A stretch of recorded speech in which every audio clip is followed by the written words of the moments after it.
हिंदुओं, न धर्म बराबर है, न भगवान बराबर है, न पूजा स्थल, सब एक जैसे हैं। आप वो हिंदू समाज, वो हिंदू के संगठन, वो जनता आज पश्चाताप कर रही है कि मेरे से गलती हुई है, और उस पश्चाताप का परिणाम आपने हरियाणा में देख लिया।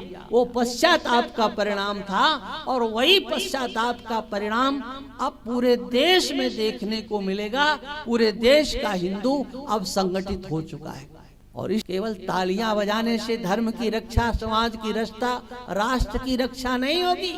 प्रश्न करना ये सनातन धर्म के अनुयायियों को ही अधिकार मिला हुआ है। हिंदू समाज को, हिंदू संस्कृति में संपन्न जो भी बालक हो, बालिका हो, उनको पूछने का अधिकार है। इस सनातन धर्म को छोड़ करके कोई नहीं कहता है कि तुम्हें कुछ पूछने का अधिकार है। नहीं, जो पढ़ा दिया गया उतना ही कह सकते हो, उससे आगे अगर बोलोगे तो ठीक नहीं होगा। ये हमारे सनातन धर्म की विशेषता है। दुनिया का सबसे बड़ा झूठ जानते हो क्या है? सबसे बड़ा झूठ है क्या? सब धर्म बराबर है। इससे बड़ा और कोई झूठ हो नहीं सकता। धर्म बराबर है, सब धर्म बराबर है। दूसरा सबसे बड़ा झूठ, हाँ भगवान, अरे सब भगवान की ही तो पूजा करते।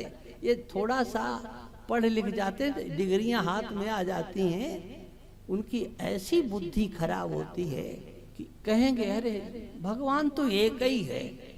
अरे एक भगवान कैसे भाई? ये सबसे बड़ा झूठ। सब धर्म बराबर, ये केवल हिंदू की मानसिकता को खराब करने वाले वाक्य हैं। सुनने में अच्छे लगते हैं, लेकिन ऐसा है नहीं, बिल्कुल नहीं, कभी नहीं हो सकता।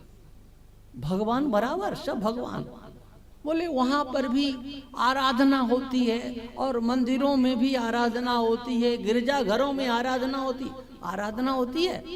अरे मस्जिदों से जब लोग निकलते हैं तो हाहाकार मचा देते हैं, मार काट मच जाती है। वो मस्जिद में नमाज पढ़ने के लिए जाते हैं कि कत्लेआम की योजना बनाने के लिए जाते हैं।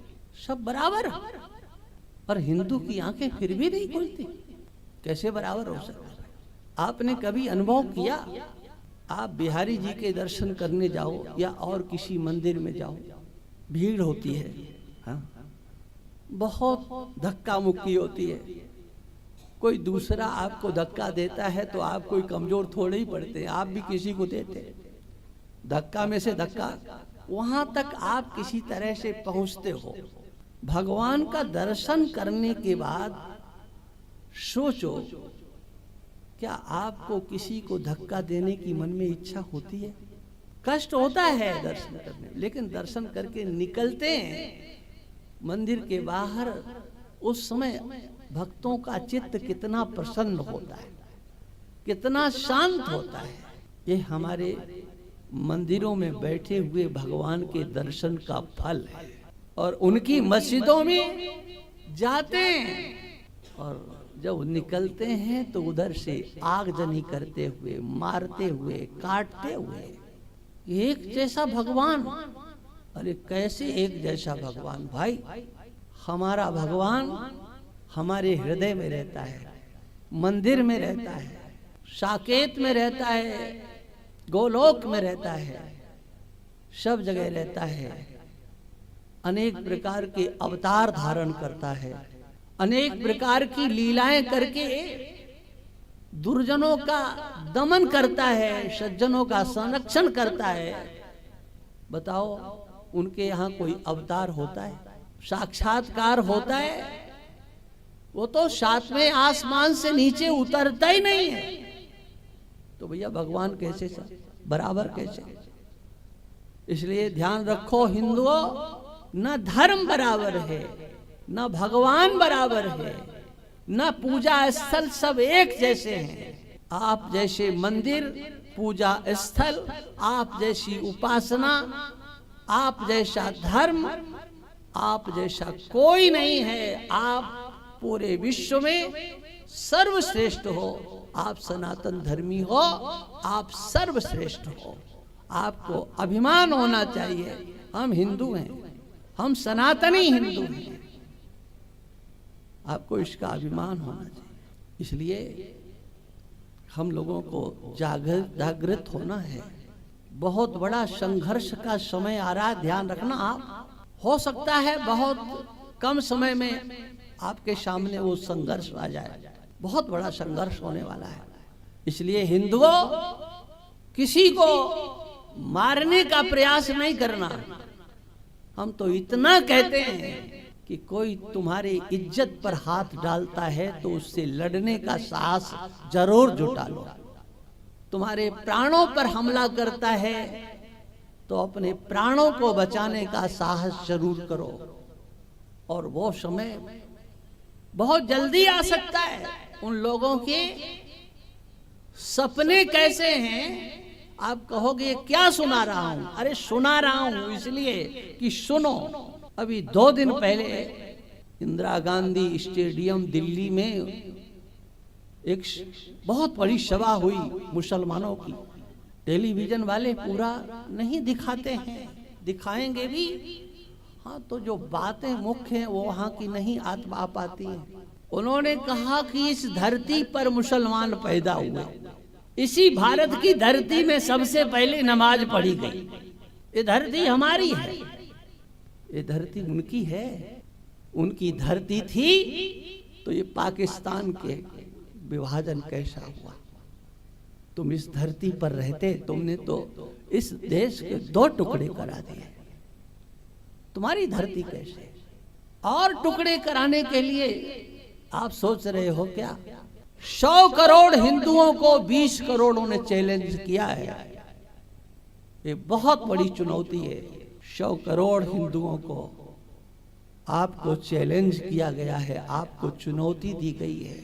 हम जो मन में आएगा सो करेंगे, ये उन्होंने खुलेआम घोषणा की है। हम सरकार गिरा देंगे, घुटनों पर लेकर के आ गया। अरे ये उनके सपने हैं कि हम सरकार गिरा देंगे, मोदी को सत्ता में नहीं रहने देंगे। जहां 100 करोड़ हिंदू एकत्रित होकर के मोदी को सत्ता पर बैठाने का संकल्प कर चुका है, सत्ता पर रखने का संकल्प कर चुका है, ये 20 करोड़ आप 100 करोड़ हिंदुओं के सपने को ध्वस्त करना चाहते हैं। उनके भाव बढ़ गए, और बढ़ इसलिए गए कि उन्होंने देखा कि ये हिंदू कमजोर जैसा हो रहा है।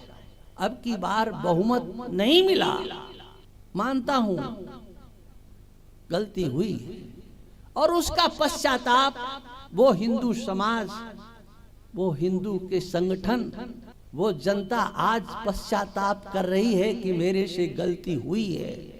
और उस पश्चाताप का परिणाम आपने हरियाणा में देख लिया। वो पश्चाताप का परिणाम था, और वही पश्चाताप का परिणाम अब पूरे देश में देखने को मिलेगा। पूरे देश का हिंदू अब संगठित हो चुका है, और इसलिए अब उनके वो सपने पूरे नहीं होंगे। ये मैं इसलिए कह रहा हूं कि आप यहाँ बैठ करके शांति से कथा सुन रहे हो। आपको जागृत होना होगा, अपने पौरुष को आपको जागृत करना होगा। हम किसी को मारने के लिए, सताने के लिए उद्यत नहीं होंगे, लेकिन कोई अगर हमारे ऊपर आक्रमण करने के लिए आएगा तो उसका जवाब देने के लिए अब हर हिंदू, केवल तालियां बजाने से धर्म की रक्षा, समाज की रक्षा, राष्ट्र की रक्षा नहीं होगी। हर एक के हाथ में लड्डू गोपाल पकड़ा दो और राधे राधे करो, इससे तुम्हारे धर्म की रक्षा नहीं होगी, तुम्हारे परिवार की बहन बेटियों की रक्षा नहीं होगी। हमारे बहनों के हाथ में, बेटियों के हाथ में, देवियों के हाथ में तो अब वो होना चाहिए कि सामने वाला आए तो उसको मजा चखा दिया जाए। लड्डू गोपाल लेकर के घूमने से तुम्हारी रक्षा नहीं होगी। समाज को नपुंसकता की ओर ले जाने के कृत्य वो लोग ना समझी के कारण कर रहे हैं। देवियों को तो अब हाँ लक्ष्मीबाई बनना है, दुर्गा बनना है, पद्मा बनना है। संघर्ष करना चाहिए, किसी के संरक्षण की ओर नहीं, हम स्वयं अपनी रक्षा करें। हमारे चाहे देवियां हो चाहे पुरुष हो, भगवान का आश्रय लेना है, लेकिन भगवान के नाम पर कीर्तन बजा करके, ताली बजा करके कीर्तन करने मात्र से संरक्षण नहीं हो सकता है हमारे धर्म का, ये निश्चित समझ लो। आप हनुमान जी के भक्त बनो। हाँ, हनुमान जी भक्त थे कि नहीं भाई? देवदत्त जी थे कि नहीं थे? हाँ, वो कीर्तन नहीं करते थे क्या? लंका में गए और लंका में जब पहुंचे तो वहां उन्हें भूख लगी। आप वो कथा सब जानते हैं। रावण के सामने जब हनुमान जी को बांध के ले गए, बोले तुमने क्या किया? बोले हमने तो कुछ नहीं किया, हम तो जो हमेशा करते आए सो ही किया। तुमने ये हमारा बगीचा उजाड़ दिया। कहा ये तो स्वभाव था, डाले कमजोर थी, हमारा वजन पड़ा टूट गई। आपने हमारे सैनिकों को मारा। कहा नहीं नहीं हमने नहीं मारा। ये पंक्ति याद कर लो, हमें किसी को छूना नहीं है, लेकिन कोई हमें छुएगा तो हम उसे छोड़ेंगे नहीं। हनुमान जी ने क्या कहा? हमने नहीं मारा, किसी को नहीं मारा, जिनमो ही मारा। क्या कहा? जिनमो ही मारा ते मैं मारे। आप हनुमान जी से शिक्षा ये नहीं ले सकते हो? पढ़ोगे सुंदरकांड, गिड़गिड़ाओगे रोज हनुमान जी के सामने।